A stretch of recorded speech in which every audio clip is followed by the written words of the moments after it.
बीच एक और बड़ी खबर आ रही है। राजस्थान के करौली के बाद यूपी के गोंडा में एक पुजारी पर हमला हुआ है। गोंडा में राम जानकी मंदिर के पुजारी सम्राट दास को शनिवार रात करीब 1:30 बजे गोली मार दी जाती है। बताया यह जा रहा है कि बदमाशों ने मंदिर परिसर में घुसकर पुजारी को गोली मारी। गोली लगने से गंभीर रूप से घायल हुए महंत सम्राट दास की हालत बेहद नाजुक बनी हुई है। उनकी हालत बहुत ज्यादा खराब है और उन्हें लखनऊ रेफर कर दिया गया है। महंत सम्राट दास पर जमीन विवाद के चलते यह हमला हुआ है और उन पर जमीन विवाद को लेकर पहले भी हमले हो चुके हैं, जिसकी जानकारी न्यूज़ 24 ने आपको दी थी। उनकी सुरक्षा के नाम पर होमगार्ड की तैनाती की गई थी। दरअसल मंदिर की जमीन पर भू माफियाओं की नजर थी। इस खबर के लिए एक बार फिर से मुझे लखनऊ का रुख करना होगा। मानस, इस केस में क्या एक्शन लिया जा रहा है? पहले भी पुजारी पर हमले हुए हैं, लेकिन देखिए भू माफियाओं पर इतने एक्शन हो रहे हैं, उनके हौसले लगातार बुलंद हैं। एक बार फिर से उन्हें टारगेट किया गया। हालत बेहद नाजुक है पुजारी की।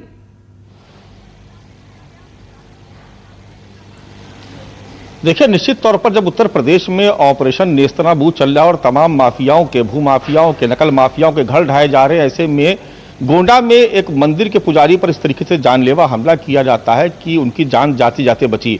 लेकिन इस पूरे मामले में आपको अपडेट दे दें, जो कि दर्शकों को जानना बेहद जरूरी है। सुकून वाली बात यह है कि जो घायल पुजारी हैं, साधु हैं, उनकी हालत अब बेहतर है। थोड़ी देर पहले हमने उनसे बात की और उनका एक बयान भी हम लोगों ने लिया है, जिसमें वो बोल रहे हैं कि अब मेरी हालत ठीक है। कंधे पे उनकी गोली लगी और कंधे से गोली निकाल दी गई है, लिहाजा अब उनकी स्थिति बेहतर है, यानी जान का जोखिम अब नहीं है। लेकिन दूसरा अहम सवाल की कार्रवाई क्या हुई, तो इस पूरे मामले में जो पड़ताल की गई है, ये पाया गया है कि जो गांव है वहीं ठीक है। मानस, मुझे एक छोटा सा रिएक्शन एसपी की बाइट पर आपसे लेना होगा, लेकिन उससे पहले एसपी साहब क्या कह रहे हैं इस पूरे मामले पर, दर्शकों को सुना देते हैं। सुनिए। 2 बजे गोली मारने की सूचना आई थी। गोली उनके बाएं कंधे पे लग के निकल गई थी और प्राप्त जानकारी पे तत्काल पुलिस टीम मौके पे पहुंची तथा इनको इलाज के लिए जिला अस्पताल लाया गया। इनकी कंडीशन नॉर्मल थी। 4 लोगों के खिलाफ हत्या के प्रयास की तहरीर दी, जिसमें तत्काल अभियोग पंजीकृत कर लिया गया है। उसमें 2 लोगों को पुलिस के द्वारा पूछताछ के लिए पिक भी कर लिया गया, उनसे पूछताछ जारी है। जो तथ्य सामने आ रहे हैं कि जिन पे इन्होंने आरोप लगाया है, उनके साथ पूर्व में भी विवाद इनका चल रहा है, जमीन संबंधी विवाद। तो एसपी को आप सुन रहे थे, शैलेश कुमार पांडे, जिन्होंने कहा कि जिन लोगों ने हमला किया है उन पर संज्ञान लिया जा रहा है। मानस का एक बार फिर से मुझे रुख करना होगा। मानस, लेकिन सबके बीच में सवाल ये उठ रहा है कि हमले पहले हुए थे, इसकी जानकारी पुलिस को थी, सुरक्षा भी दी गई थी, उसके बावजूद भी इतना कुछ हो जाता है, कैसे?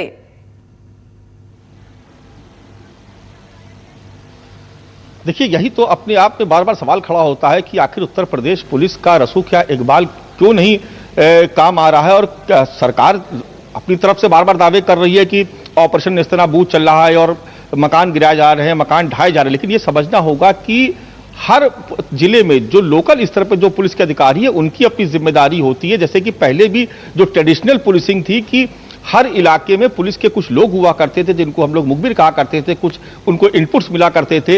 ये कैसे मान लिया जाए कि इतनी बड़ी घटना हो जा रही है और उसकी तैयारी पहले से नहीं की होगी, जो जिन लोगों ने इस घटना को अंजाम दिया। और जबकि विवाद पहले से चल रहा था, महज एक होमगार्ड था वहां पर, यानी सुरक्षा के उतने पुख्ता इंतजाम नहीं थे और आखिरकार गोली मार दी। ये तो गोली कंधे से निकल के छूते हुए निकल गई और उनकी हालत भी अभी बेहतर है।